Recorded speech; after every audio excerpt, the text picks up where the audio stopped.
நான் என்ன செய்தேன் என்று கேட்கும் உலகில் எனக்காக செய்திட்ட அன்பை கண்டே.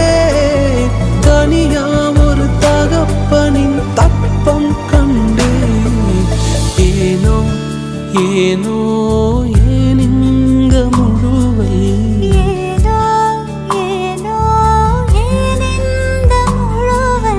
அசத்தனாம் என்மேல் ஆசக்தி கொண்ட அசத்துருவும் போல எவரும் இல்லை.